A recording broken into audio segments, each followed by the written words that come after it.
प्रश्न और है इम्पोर्टेंट सब है समांतर श्रेणी से। तो कह रहा प्रश्न कि n के किस मान के लिए दोनों समांतर श्रेणियों की 63, 65, 67 डाट डाट अब 2 एंड सो है 3, 10, 17 डाट डाट के 90 पद बराबर हो, यानी कि दो श्रेणी आपको दिया हुआ है और आपसे यही पूछना कि दोनों श्रेणियों के n के किस मान के लिए इसका जो nवां पद है दोनों श्रेणी का आपस में बराबर है। तो सबसे पहले यहाँ पे जो पहली श्रेणी दिया हुआ है वो क्या दिया है? तो अगर हम पहली श्रेणी की बात करें तो पहली श्रेणी आपका दिया हुआ है 63, 65, 67, 63, 65, 67 डाट। अब इस श्रेणी के लिए हम सबसे पहले nवां पद निकालेंगे। तो पहली श्रेणी के लिए जब nवें पद की बात करेंगे तो इसका जो प्रथम पद है इसको a1 मान लेते हैं। a1 का मान दिया है आपका 63। अगर इस पहली समांतर श्रेणी का समांतर d1 मान लेते हैं तो d1 क्या श्रेणी क्या होती है?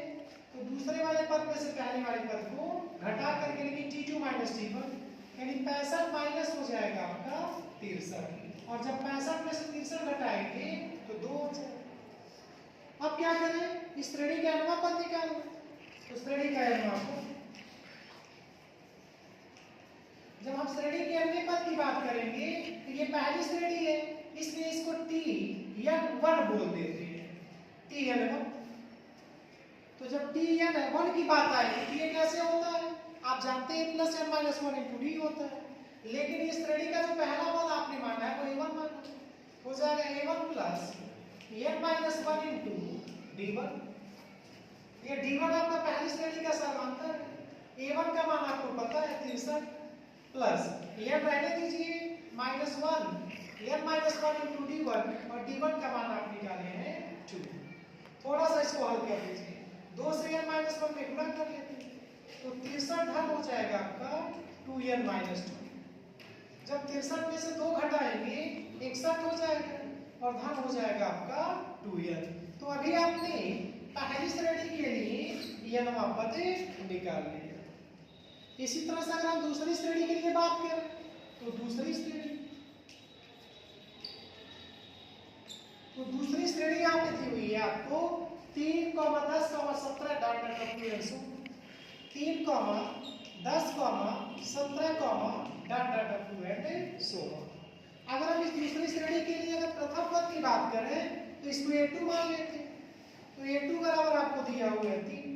अगर इस श्रेणी के लिए समांतर d2 मान लेते हैं तो d2 हो जाएगा और d2 होता है आपका t1 माइनस t2 या t2 माइनस t1 यानी कि 10 में से हम 3 को घटा देंगे आ जाएगा 7।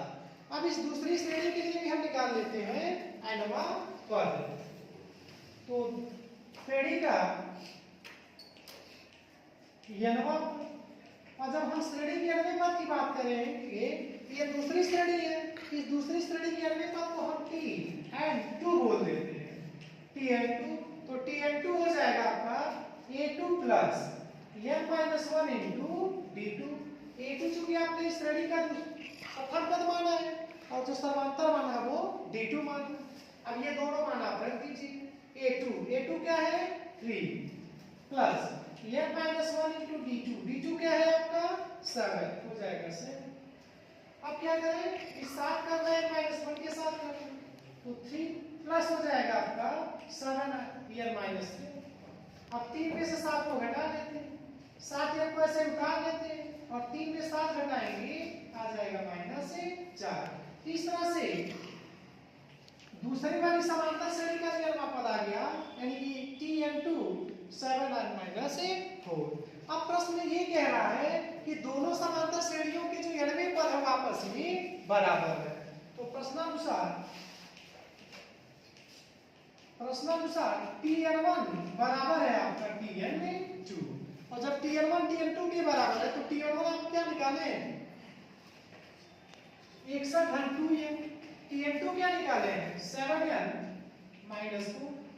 अब n की वैल्यू फाइंड करनी है, n वाले पद को एक साथ कर लेते बिना n वाले भी एक साथ को एक रहने देते हैं माइनस 4 इधर भेजेंगे प्लस 4 हो जाएगा। 7 n को एक रहने देते हैं और इस 2n को इधर माइनस 2n हो जाएगा। 61 पे 4 को जोड़ लेते हैं 65 हो जाएगा और 7n में 2n घटाएंगे 5n हो जाएगा। n का मान ज्ञात करना 5 से डिवाइड कर देते हैं तो 65/5 बराबर हो जाएगा आपका n और 65 5 से कितनी बार में कट जाएगा 13 बार। यानी कि यहाँ पे जो आपका 13वां पद होगा दोनों समांतर श्रेणी का वो आपस में बराबर होगा। धन्यवाद।